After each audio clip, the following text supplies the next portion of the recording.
Bonjour à toi, cher spectateur. Michel-Ange ou Il Peccato d'Andrei Konchalovsky. C'est un film qui m'intriguait plus qu'il ne m'intéressait parce que Michel-Ange est un immense artiste. Je pense que ceux qui me diront le contraire, honnêtement, ce sont des gens un peu bizarres. Mais sait-on jamais, ça existe. Mais au-delà de ça, raconter sa vie est quelque chose de très compliqué parce qu'il n'y a pas tant que ça décrit sur la vie de Michel-Ange, sur son art et son œuvre, il y en a plein, mais sur sa vie, c'est plus compliqué. Et au-delà de ça, il n'y a pas tant de choses que ça à raconter sur Michel-Ange.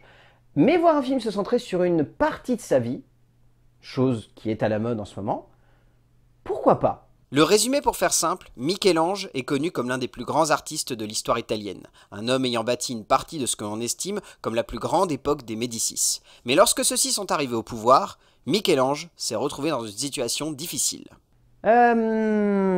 Alors, Konchalovsky a pondu une œuvre très particulière sur Michel-Ange. C'est-à-dire que c'est un film très froid. C'est pas un film qui choisit vraiment d'aborder le personnage comme étant le héros d'une œuvre de cinéma.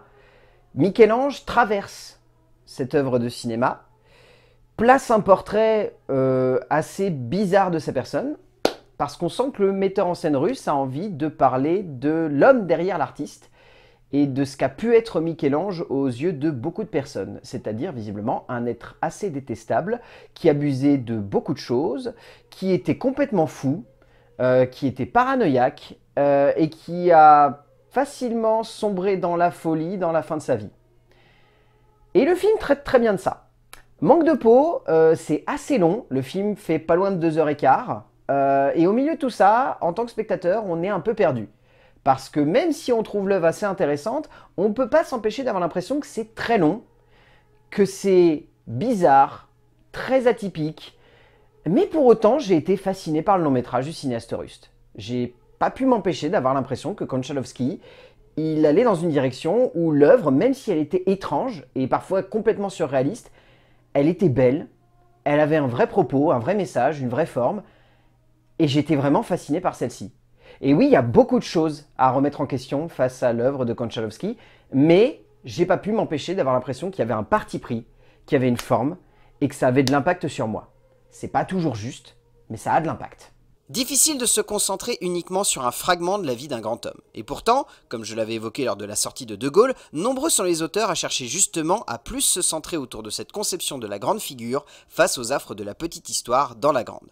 Ainsi, le réalisateur russe Andrei Konchalovsky nous offre un portrait surprenant du célèbre sculpteur et peintre italien pour une œuvre difficile, complexe, souvent plus contemplative que réellement proche de la fresque historique, ou dans l'ère d'un biopic plus classique, simplement un portrait extrêmement sporadique de l'artiste qui peut clairement laisser de marbre le spectateur, tout autant que de le fasciner, assez facilement d'ailleurs. En termes d'écriture, le scénario a donc été écrit par Elena Kiseleva, ainsi que par Andrei Konchalovsky. Alors, c'est très particulier en termes d'écriture parce que du coup, on se centre sur vraiment une partie très fine de la vie de Michel-Ange. On se centre vraiment donc sur cette partie où il a fait le tombeau de Paul II, et la partie où il a ensuite été approché par les Médicis et où il s'est retrouvé à devoir restaurer pas mal d'éléments assez importants de la ville de Rome. Cette partie-là, du coup, est très anecdotique finalement dans la vie de Michel-Ange parce qu'elle prend vraiment pour point de départ la fin de la construction de la chapelle Sixtine et ensuite du coup les déboires de Michel-Ange qui va hésiter entre du coup ces deux dynasties qui vont se suivre à la papauté du Vatican. Et c'est particulier du coup parce que nous au milieu de tout ça on est un petit peu perdu, il y a un gros contexte historique ce qui fait qu'en termes de narration et de dramaturgie ça part dans beaucoup de directions et le pire du pire, par-dessus, c'est pas comme si les deux auteurs s'étaient dit que ça allait être bien d'en rajouter vraiment des caisses et de faire en sorte qu'on ait beaucoup de choses à assimiler. Le fait que Michel-Ange se rende à Carrare, le fait qu'ils doivent négocier à Florence, le fait qu'il retourne à Rome, qu'il aille au Vatican, enfin, Le personnage fait beaucoup d'allers-retours et ça peut vraiment perdre le spectateur.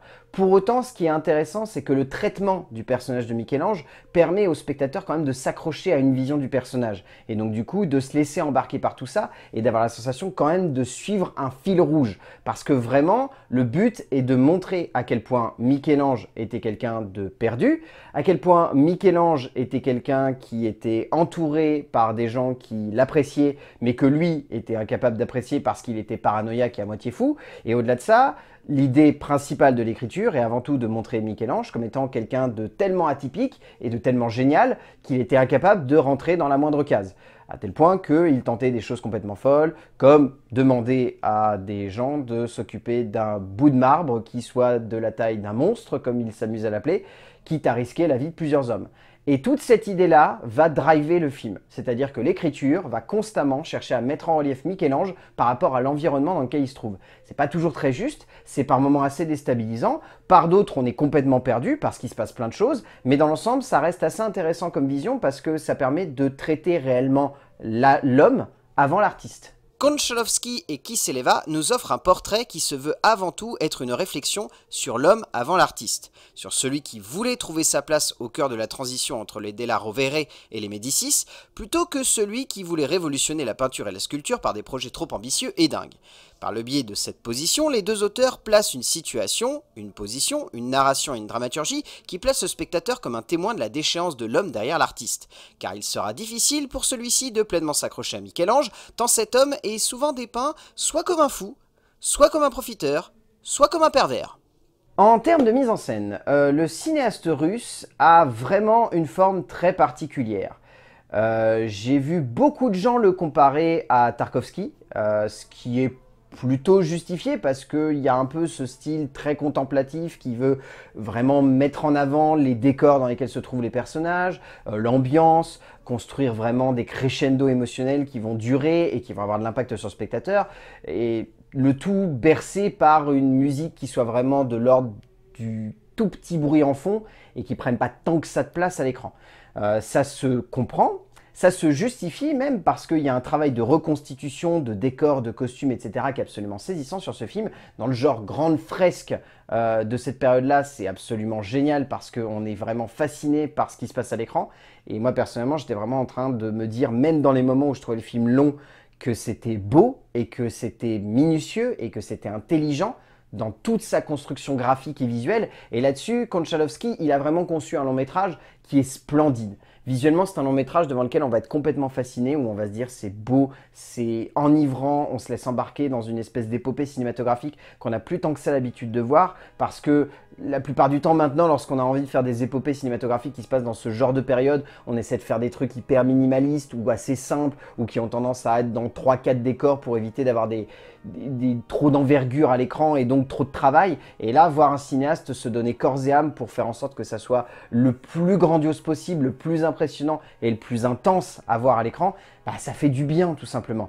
Ça n'empêche pas qu'il y ait quelques maladresses, mais ces maladresses, elles sont quand même bien éclipsées grâce à ça finalement. Konchalovsky est un cinéaste qui passionne par son image. Il lui donne une puissance folle, un impact sur nous spectateurs qui fait que l'on est happé par cette œuvre, même si pour autant, il est indéniable que le metteur en scène russe abuse peut-être par instant d'une certaine forme de contemplation trop radicale.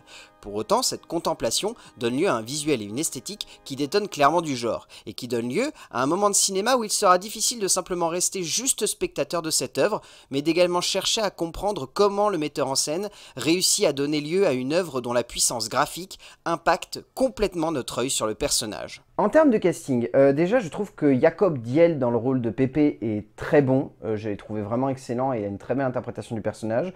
Adriano Chiaramida ainsi que Yulia Vizostaka sont très bons également. Glenn Blackwell ainsi que Nicolas De Paola s'en sortent pas trop mal. On va dire que c'est assez compliqué au niveau des rôles secondaires parce qu'il y en a beaucoup.